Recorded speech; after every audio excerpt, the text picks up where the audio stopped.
Park میں اگر کوے اور چیل کا ذکر نہ کیا جائے تو یہ زیادتی ہے۔ چیل کے ایک جوڑے کا جو ہر وقت آپس میں جنگ کے دور میں رہتے تھے۔ میاں چیل آرام سے اکیلا آزاد گھوم رہا تھا، اچانک اس کو مس چیل سے پیار ہو گیا۔ میں نے منع بھی کیا مگر پھر بھی بھائی صاحب نے چیل نے شادی کر لی۔ اب لگا ہے ہر وقت تنکے جمع کرنے۔ کوا برادری اس مشن میں ہے کہ ان کے ولن یہ جنگ اب بھی چل رہی ہے اور چلتی رہے گی۔ خیر امن پسند فاختہ پارک میں خوب راج کرتی ہے، ان کی رعایا چڑیا بھی عیش کرتی ہیں، کھجور کے درخت پھر سے پھل دینے کو تیار ہیں اور ایک نئے مالی نے باغ کی حالت پہلے سے بہتر کر دی ہے۔ پنجروں میں قید پرندے اور بندر اب آزاد ہونے کی امید ختم کر بیٹھے ہیں اور آنے والے لوگوں سے پھل فروٹ کھا کر شکر ادا کرتے ہیں۔ یہ ہمارے پارک کی دنیا جہاں ہم روز جاتے ہیں اور جب ہم وہاں نہیں جاتے تو ہم بہت کمی محسوس کرتے ہیں۔ ہو سکتا ہے کہ ہمارے بارے میں بھی لوگوں کے نیک خیالات ایسے ہی ہوں مگر ان لوگوں کے ساتھ عادت ہو گئی ہے۔ یہ ہماری زندگی کے 45 سے 60 منٹ کی تفریح ہے، سارا دن زندگی سے لڑنے کی طاقت دیتی ہے اور اس انرجی کے بعد ہم واپس گھر آتے ہیں، آفس کی تیاری کرتا ہوں اور میری بیگم میرے ناشتے کی تیاری کرتی ہے اور گھر کے کام کاج۔ فوجیہ کا کام بہت مشکل روٹین ہے، مجھے آفس بھیجنا، ماسی سے کام کروانا، بچوں کو کھانا بنانا، پھر بچوں کو اسکول سے واپس لے کر آنا، دوپہر کا کھانا کھلانا، پھر قاری صاحب سے پڑھوانا، اس کے بعد ننھے مزدوروں کو آرام ملتا ہے، شام کو اٹھتے ہی اسکول کا کام کروانا اور جیسے ہی میں آتا ہوں 7 بجے تک کھانا پورا تیار کر دینا۔ بس پھر کیا ہم لوگ زیادہ تر سو جاتے ہیں۔ بس ہفتے کے روز اپنی ساس صاحبہ کے گھر حاضری لگانا میرے نکاح نامے کی جیسے شرط ہو لازمی ہوتا ہے۔ اتوار کو زیادہ تر میری دوسری بیگم، میرا مطلب میری گاڑی جس کا نام بانو ہے، اس کی سروس ٹیوننگ یہ سب اگر نہ کراؤں تو وہ مجھے ہاپ چوکی کے ہائی وے پر کھڑا کرنے کی دھمکی دیتی ہے، جسے میں بالکل برداشت نہیں کر سکتا۔ اس لیے خوشی کوئی بھی کام ہو میں بانو کا کرانے چلے جاتا ہوں۔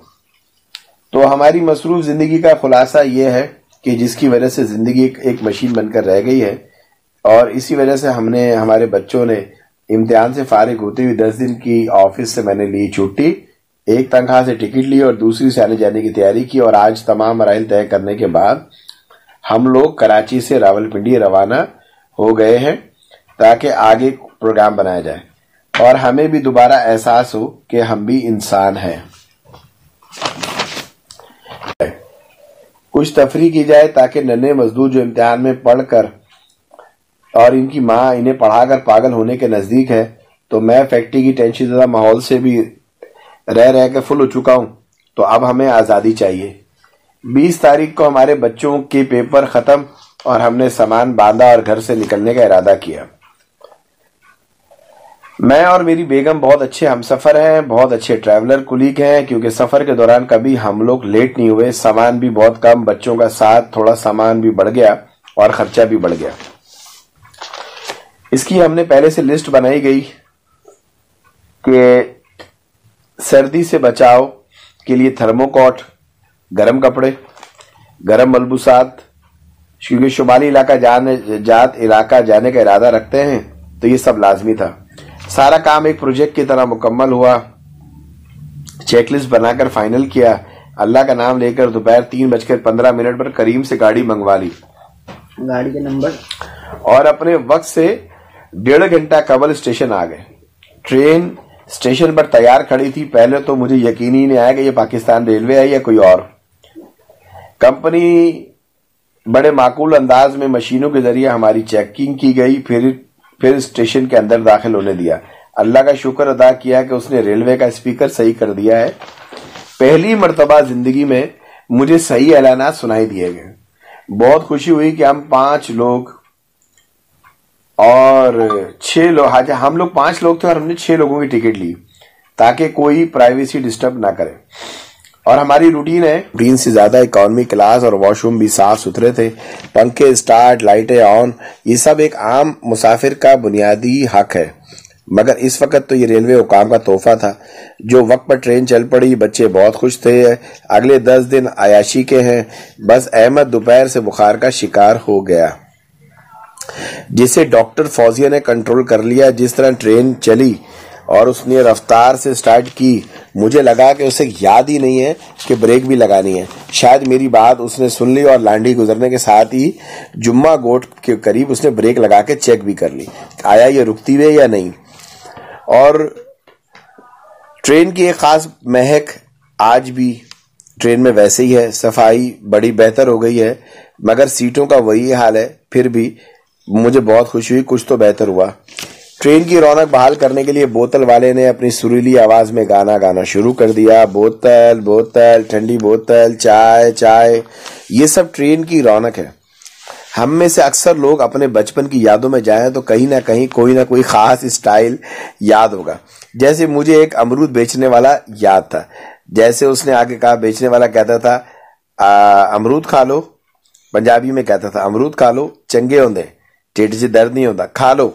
تو لوگ ایسے آگے سے چل کے بولتے تھے کیا تو مفت میں کھلا رہا ہے، لیکن وہ کہتا تھا نہیں پیسے تو لینے پڑیں گے، لیکن اس مذاق میں وہ آپ کو امرود بیچ جاتا تھا۔ اس ٹرین میں ڈرامے کے اداکار ہیں جو اپنے اپنے اسٹیشن پر آتے ہیں، رول بدلتے ہیں، اپنی یادیں چھوڑ جاتے ہیں۔ عام طور پر میں سفر میں لوگوں سے ملاقات کرنا، گپے کرنا میرا پسندیدہ مشغلہ رہا، مگر جیسے آپ فیملی والے ہو جاتے ہیں تو آپ ایک ذمہ دار باپ بن جاتے ہیں جو رات بھر جاگ کر ان کی حفاظت کرتے ہیں یا سفر نامے لکھتے ہیں۔ شام سے فرزند علی جو میرا بڑا بیٹا ہے، اس نے برتھوں کے اوپر چڑھ کر اترنے کی اتنی بار میں مبتلا ہو گیا، جسے اسکول سے آیا تھا اس نے اس مختصر وقت میں اب ہم کیا کرتے ہیں، ہم نے ریگولر میڈیسن لی اور ٹرین میں سوار ہو گئے۔ وہ آرام سے لیٹا تھا۔ میری سب سے چھوٹی بیٹی زہرا عدنان جو سب سے چھوٹی ہے گود میں تھی، وہ تب سے وہ مجھ سے اٹیچ ہے، اس لیے وہ سونے تک میرے ساتھ لگی رہی اور اس نے آج ثابت کر دیا کہ وہ اپنے بڑے بھائیوں سے بھی کم نہیں ہے۔ فوزیہ نے بڑا پرتکلف کھانا بنایا تھا سفر کے لیے، بیف کا پلاؤ، چکن تندوری، دنیا جہاں کی چیزیں۔ ہم نے ٹرین ہی میں 10 دن رہنا ہو جیسے۔ خیر اب ہم سب پلاؤ پر حملہ کر چکے تھے۔ احمد بھی بہتر محسوس کر رہا تھا اور دوبارہ سو گیا۔ میری بیگم بھی اس وقت سو رہی تھی، کیونکہ ایک آدمی تو کم از کم ذمہ داری سے جاگے گا اور وہ میں تھا، تبھی دوسرا آدمی آرام سے سوتا ہے۔ میاں بیوی کا رشتہ شادی کے 10 سال بعد سمجھ آتا ہے، جب وہ ایک دوسرے کو سنبھال رہے ہوتے ہیں اور ہر وہ کام کر رہے ہوتے ہیں جو ایک دوسرے کو ناپسند بھی ہو، لیکن ایک دوسرے کی خوشی کے لیے کر رہے ہوتے ہیں۔ رات کے 11:14 ہو گئے ہیں۔ ٹرین اپنی منزل کی طرف رواں دواں ہے اور خادم آپ کے لیے لکھ رہا ہے۔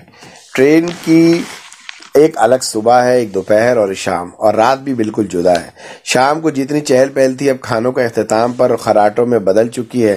جن کی برتیں نہیں تھی وہ برت ڈھونڈ رہے تھے اور لوگوں کی منت کر رہے تھے، اور کچھ باتھ روم کے پاس ہی سو گئے، جیسے ہار مان گئے ہیں کہ زندگی سے جو کر سکتے تھے وہ کر لیا، اب اس سے زیادہ کیا کرنا۔